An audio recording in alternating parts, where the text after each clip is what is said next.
केदारनाथ मंदिर की अनोखी कहानी। जब भूमि में समा गए थे शिव। 12 ज्योतिर्लिंगों में सर्वोच्च केदारनाथ धाम की अनोखी कहानी है। कहते हैं कि केदारेश्वर ज्योतिर्लिंग के प्राचीन मंदिर की स्थापना महाभारत काल के नायक पांडवों के वंशज जन्मेजय ने की थी। बाद में आदि शंकराचार्य द्वारा इस मंदिर का जीर्णोद्धार कराया गया था। पुराणों के अनुसार केदार महिष अर्थात भैंसे का पिछला अंग या भाग है। यहाँ भगवान शिव भूमि में समा गए थे।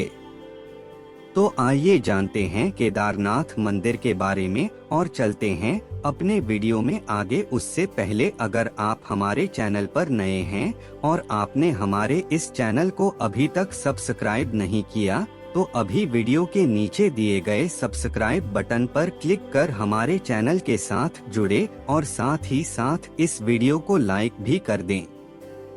इस मंदिर के बारे में केदारनाथ धाम का उल्लेख स्कंद पुराण के केदार खंड में मिलता है।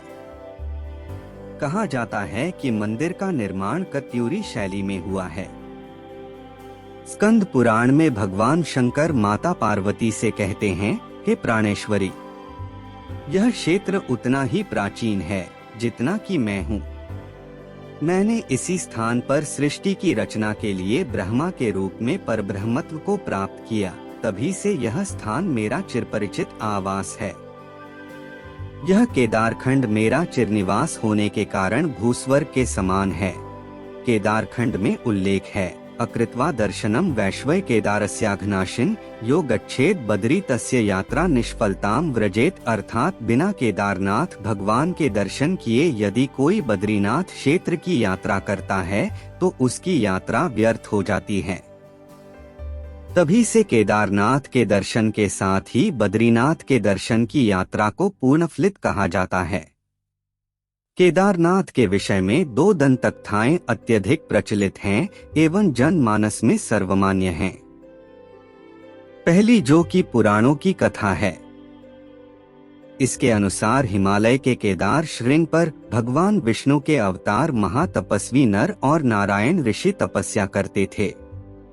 उनकी आराधना से प्रसन्न होकर भगवान शंकर प्रकट हुए और उनकी प्रार्थनानुसार ज्योतिर्लिंग के रूप में सदा के लिए इस स्थान पर वास करने का वर प्रदान किया। यह स्थल केदारनाथ पर्वतराज हिमालय के केदार नामक श्रृंग पर स्थित है। दूसरी जो कि महाभारत काल से संबंधित है। यह कि महाभारत के युद्ध में विजयी होने पर पांडव कौरवों का वध करने पर जो कि उनके भाई थे, भ्रातृहत्या और ब्राह्मण हत्या करने के पापों का प्रायश्चित करना चाहते थे ताकि वे इस पाप से मुक्त हो सकें। कृष्ण की सलाह पर उन्होंने अपने राज्य की बागडोर अपने परिजनों को सौंप दी और शिव की खोज और उनका आशीर्वाद लेने के लिए निकल पड़े। सबसे पहले वे पवित्र शहर वाराणसी जो काशी के नाम से जानी जाती थी वहां गए, जिसे शिव का पसंदीदा शहर माना जाता है और भगवान विश्वनाथ शिव मंदिर के लिए जाना जाता है। लेकिन शिव उनसे बचना चाहते थे क्योंकि वह कुरुक्षेत्र युद्ध में मृत्यु और बेईमानी से बहुत विचलित थे और इसलिए पांडवों से रुष्ट थे। जब वे काशी में भगवान शिव के दर्शन नहीं प्राप्त कर सके तो भगवान शिव के दर्शन के लिए हिमालय के क्षेत्र में गए। लेकिन भगवान शंकर पांडवों से रुष्ट होने के कारण अंतर्ध्यान होकर केदार में जा बसे। पांडव उनका पीछा करते करते केदार पहुंच गए। भगवान शंकर ने उनके केदार पर्वत पर पहुंचने पर भैंसे का रूप धारण कर लिया और भगवान शंकर केदार पर्वत पर अन्य पशुओं में जा मिले। यह देखकर भीम ने अपना विशाल रूप धारण किया और उस स्थान से निकलने के रास्ते में स्थित दो पहाड़ों पर अपने पैर फैला दिए।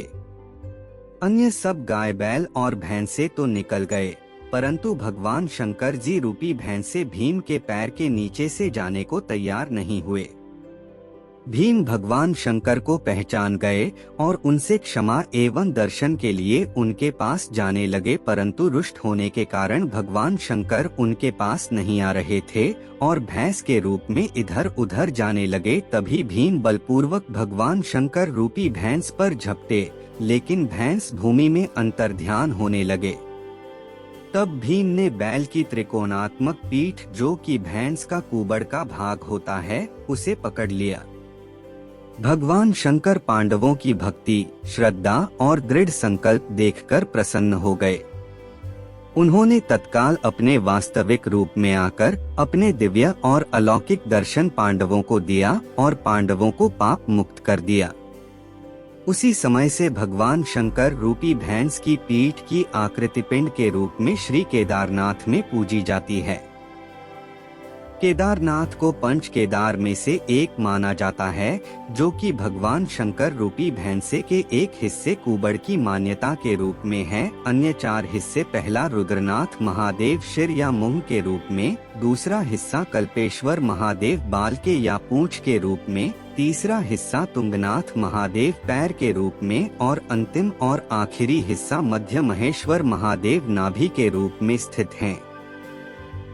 और ये सभी पंच केदार उत्तराखंड राज्य के चमोली गोपेश्वर जिले में हिमालय पर्वतमाला में हैं। ऐसा माना जाता है कि पंच केदार तीर्थ यात्रा सीधे नेपाल के गोरखनाथ संप्रदाय से संबंधित हो सकती है। एक प्रमाण के रूप में यह कहा गया है कि तीर्थ यात्रा की शुरुआत नेपाल में पशुपतिनाथ मंदिर में हुई थी, जहां शिव के सिर की पूजा की जाती है, न कि केदारनाथ में जहां कुबड़ की पूजा की जाती है। इस संबंध में एक और सहायक तथ्य का उल्लेख किया गया है कि केदारनाथ मंदिर के गुंबद में इस्तेमाल किया गया प्रतीक वही है जो नेपाल देश की राजधानी काठमांडू में पशुपतिनाथ मंदिर के गुंबद में प्रदर्शित किया गया है।